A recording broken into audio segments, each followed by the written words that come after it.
Hello guys, আসসালামু আলাইকুম। বরাবরের মতো আমি আবারও হাজির হলাম হাঁসের মাংস রান্নার রেসিপি নিয়ে। ট্র্যাকিং পয়েন্টে আপনাদের স্বাগতম। আমি আজকে আপনাদেরকে দেখাবো হাঁসের মাংস রান্নার রেসিপি। প্রথমে একটি হাঁস পরিষ্কার করে নিয়েছি, এখন হাঁসটি সুন্দর করে কেটে নিব।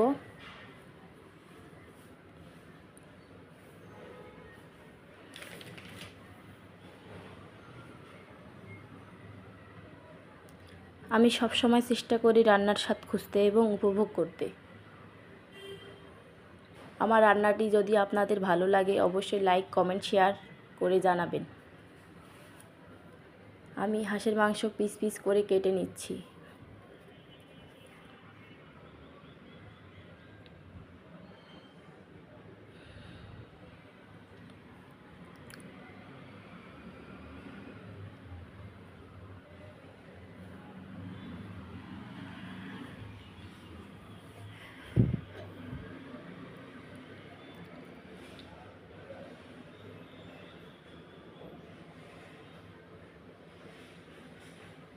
কেটে নেওয়া হয়ে গেছে।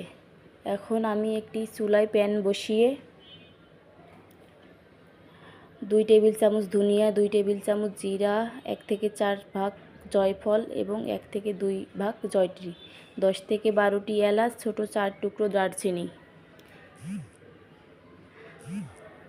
1.5 চা চামচ গোলমরিচ, 2 থেকে 3টা তেজপাতা কেটে নিচ্ছি, শুকনো মরিচ। এখন এগুলো লো হিটে ভেজে নিব।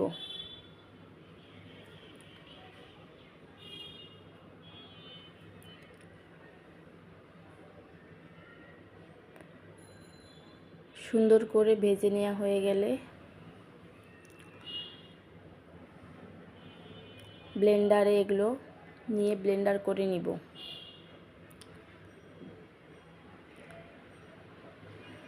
মশলাগুলো ব্লেন্ডার করা হয়ে গেছে, এখন একটি পাত্রে ঢেলে নিব। আমার মশলা রেডি হয়ে গেল। এখন আমি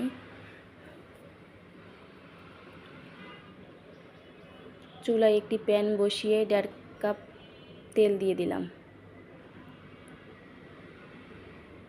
পেঁয়াজ বাটা 1 কাপ দিয়ে নাড়াচাড়া করে নিব।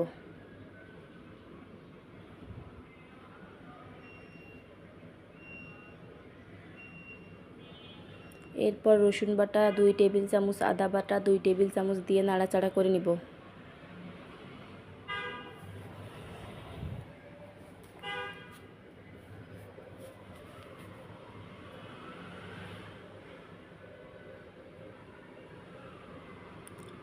টমেটো পেস্ট 1.5 কাপ দিয়ে দিলাম, নাড়াচাড়া করে নিলাম।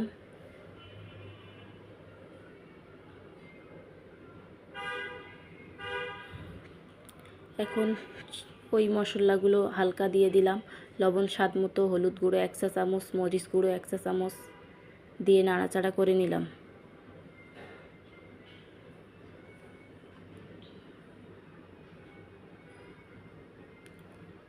আবারও কষিয়ে নিব মশলাগুলো।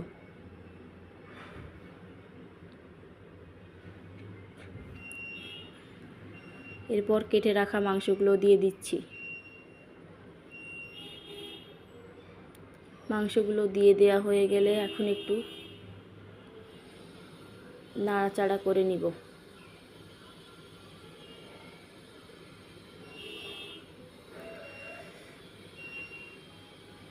নাড়াচাড়া হয়ে গেল, ঢাকনা দিয়ে দিব।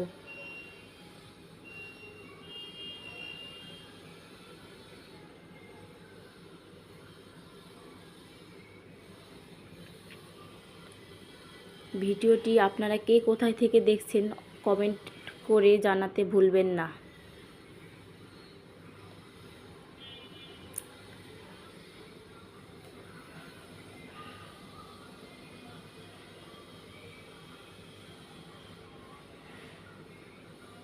ভালো করে আবারও কষিয়ে নিব। কষিয়ে নেওয়া হয়ে গেলে পানি 2 কাপ দিয়ে দিলাম।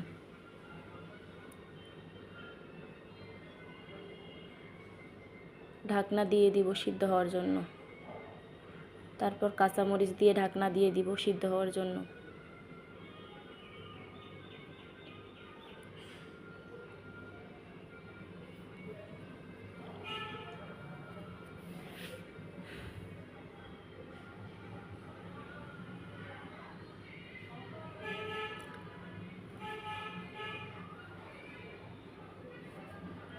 তারপর সেই মশলাগুলো দিয়ে দিলাম।